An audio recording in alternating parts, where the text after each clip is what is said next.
Baik pemirsa Metro TV Lampung, kita akan membahas kembali tajuk Lampung Pos kali ini. Nah, Bang Aan, tentang pembangunan dengan transparansi dan juga tentu dengan menyerap dari aspirasi masyarakat. Jadi intinya Bang Aan, apakah pemerintah sudah efektif untuk menyerap aspirasi masyarakat atau masyarakatnya yang belum efektif untuk memberikan usulan? Artinya gini, ini bukan masalah siapa yang salah ya, tapi memang dalam hal ini dirancang dalam jangka waktu tertentu yang cepat. Itu pemerintah harus menyusun rencana pembangunan selama tahun per tahun gitu ya, tahun per tahun. Kemudian mereka melaksanakan apa yang dinamakan menyerap aspirasi itu juga dilaksanakan secara formal. Sebenarnya musrenbang itu formal, tetapi yang jelas itu kalau mau menyerap aspirasi masyarakat, mereka benar-benar harus ke bawah. Harus bukan sekedar musrenbang, tapi mencari apa yang mau dimaui masyarakat itu. Itulah salah satu ada bantuan. Makanya APBD itu atau rencana pembangunan itu adalah kesepakatan antara pemerintah dan DPRD. Karena DPRD, lembaga legislatif sebagai wakil rakyat, mereka juga punya tugas untuk menyerap aspirasi masyarakat. Misalnya masyarakat di suatu desa atau kampung A itu meminta pembangunan jalan produksi ke areal pertanian kan gitu ya. Nah, itu yang harusnya diperjuangkan oleh anggota-anggota dewan untuk bisa diserap oleh pemerintah, dan dalam musrenbang baik dari desa, kecamatan, kabupaten nanti itu akan goal masuk ke APBD kabupaten ataupun provinsi.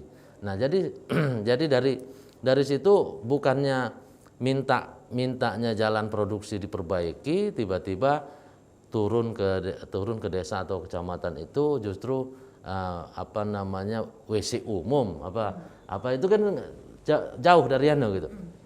Jadi bukannya masyarakat yang kurang giat mengusulkan gitu ya, atau pemerintah yang kurang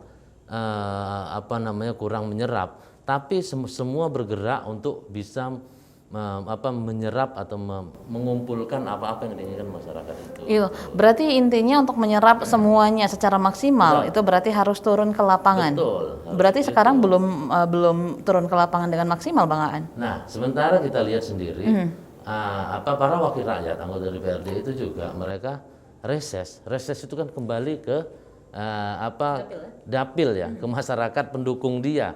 Minimal anggota dewan itu punya modal untuk berbicara di forum tentang apa yang dikehendaki oleh para pemilihnya kan gitu, di daerah pemilihan dia gitu.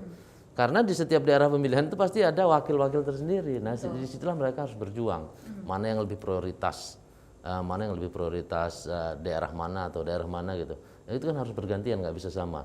Nah, itu artinya memang ke bawah itu semua harus dijalankan. Masyarakat juga bisa mengusulkan berupa proposal. Masyarakat bisa itulah guna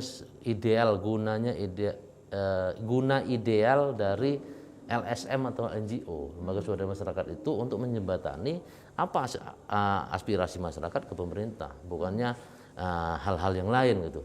Mestinya memang mereka siap menjadi LSM, itu artinya siap memperjuangkan apa aspirasi masyarakat. Oke, berarti memang tantangannya adalah memang harus ada yang menyampaikan itu semua agar terserap. Betul. Seperti itu ya, Bang Aan ya. Nah, kita bahas tentang pembangunan di Provinsi Lampung, itu tentang pangan, Bang Aan. Betul. Nah, apakah hal itu signifikan dengan produktivitas pertanian kita saat ini, Bang Aan? Nah, kan sejak 2 tahun lalu atau setahun lalu, itu pemerintah Lampung kan ditunjuk menjadi lokomotif pertanian ya, lokomotif pertanian oleh Menteri Pertanian itu, bahwa Lampung semua sektor pertanian itu harus bergerak. Nah, Pemprov Lampung sendiri sudah mempunyai modal, yaitu Kartu Petani Berjaya. Itulah yang mereka gunakan untuk itu. Dan terbukti dalam 2020 kemarin itu naik produktivitas padi gabah minimal naik. Itu naik padahal di tengah pandemi gitu ya. Nah, ini makanya dari itu yang jadi contoh inilah akhirnya pertanian di Lampung ini terus digenjot untuk mencapai visi dari tujuan dari rencana pembangunan jangka panjang itu sendiri, yaitu menuju kemandirian pangan gitu ya. Artinya memang sektor-sektor pertanian. pangan itu kan bukan hanya pertanian, ada peternakan ya, perikanan, peternakan, perikanan, sama pertanian itu yang jadi pangan itu ya.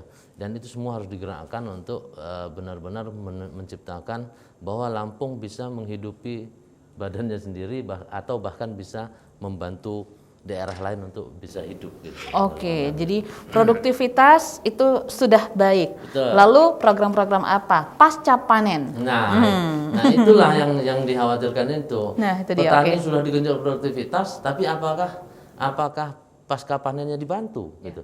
Padahal petani itu juga butuh hidup. Mereka bukan hanya mau menghidupi orang dengan hasil-hasil pertaniannya, tapi mereka juga butuh hidup. Hidup diri sendiri. Iya dong gitu loh. Artinya memang hasil panen mereka harus dijembatani agar harganya tidak turun minimal. Kemudian agar terjual gitu loh. Sementara memang pemerintah sendiri sampai saat ini mungkin ya belum mempunyai cara. Ini udah mulai dibuka kerannya oleh Pemprov nih, bahwa ada sistem online tuh, pasar online segala macam itu, petani bisa menjualnya di sana. Tapi apakah petani sudah sampai ke sana pengetahuannya tentang dagang online hasil bumi itu juga harus sosialisasi gitu. Percuma, artinya gini, sama seperti kemarin pernah ada ungkapan dari salah satu tajuk kita itu jangan mati di lumbung pangan gitu. Artinya gitu ya, jangan mati kelaparan di lumbung pangan gitu. Karena pangannya kita bisa produksi, ternyata tidak bisa digunakan untuk menghidupi kita sendiri gitu loh. Artinya petani bisa memproduksi padi, tapi ternyata dari hasil produksinya itu mereka tidak bisa sejahtera dengan itu. Oke, jadi sejahtera untuk dia dan juga bisa menghidupi yang lainnya gitu, seperti itu ya.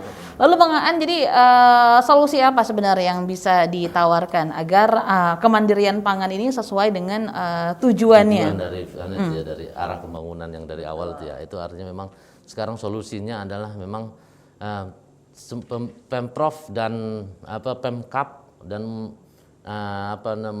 DPRD sebagai mitranya itu benar-benar mau menjalankan tugas-tugas ideal mereka gitu ya. Artinya mereka bisa mampu menyerap masyarakat, bisa menggerakkan roda pembangunan yang ideal gitu. Tidak menutup segala celah-celah penyimpangan gitu ya. Kemudian menggerakkan petani untuk bisa maju, bisa sejahtera dengan kartu petani berjaya itu gitu. Ini kan udah ada wadahnya kartu petani. Jadi kartu petani berjaya itu menjadi salah satu solusi.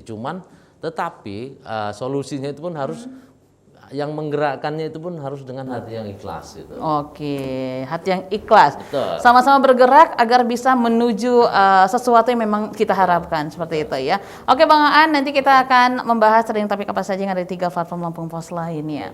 Rencana jangka panjang ataupun rencana jangka pendek yang sudah disusun, tentunya ini menjadi arah yang tepat dalam pembangunan. Jangan sampai rencana-rencana ini hanya menjadi pustaka belaka Pemda dan juga DPRD. Jangan kemana-mana, kami akan kembali sesaat lagi. Tetaplah bersama kami.